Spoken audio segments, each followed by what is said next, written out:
The doctor for loneliness.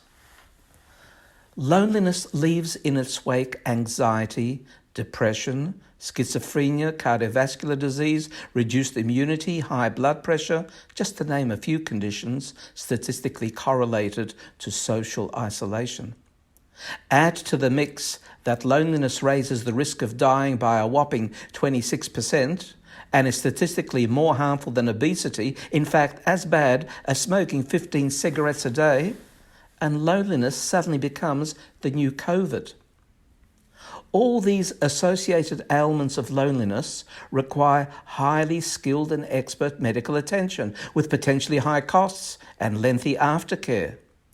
Yet, curing loneliness costs nothing, and expert doctors are as far away as the next person, each one of us being an accredited loneliness physician. Loneliness is a pandemic of immense proportions. Did you know that in the UK alone, over 9 million people are lonely? And in USA, 3 out of 5 people reported being plagued by loneliness, and this scourge rising there by 20% every 2 years for the past decade. In Australia, nearly 55% of the population feel a lack of companionship in their lives at some stage. Why is loneliness such a scourge? Because loneliness is unnatural. The Torah states with great insight, it's not good for man to be alone. Therefore, Adam is split into two, creating Chava, Eve, to partner a reduced Adam. This simple divine sleight of hand cures humanity's otherwise proclivity for loneliness. Relationship is born. Love, caring, acknowledgement, communication, these are the component parts of the loneliness vaccine. Every one of us comes into the world with the necessary healing tools to administer the loneliness cure. It may be the aged individual who loses a lifelong partner, an increasingly frequent phenomenon as life expectancy rises. The truth is that we're all exposed to the loneliness virus. You might be surprised to learn that millennials aged 18 to 22 are the most vulnerable to loneliness.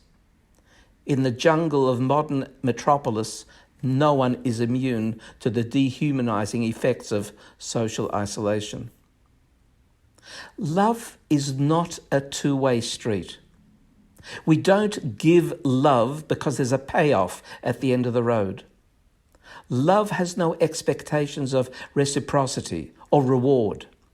Love is a human asset that must be shared irrespective and unconditionally. Yes, some people are unlovable, unforgiving, ungrateful, and never satisfied. That doesn't absolve our duty to reach out and share a kind word or do a favor, even unasked for. Never underestimate your capacity to cure loneliness. It's a mitzvah, always staring each one of us in the face. And in today's world of instant communications, you don't even have to walk in the rain to administer the injection of friendship, thereby warming someone's soul. As my wife's uncle, Eddie Jacques, Auschwitz survivor, who turned 100 this year, notes in the epigram at the start of his newly published autobiography entitled The Happiest Man on Earth, "Don't walk in front of me, I may not follow. Don't walk behind me, I may not lead. Just walk beside me and be my friend."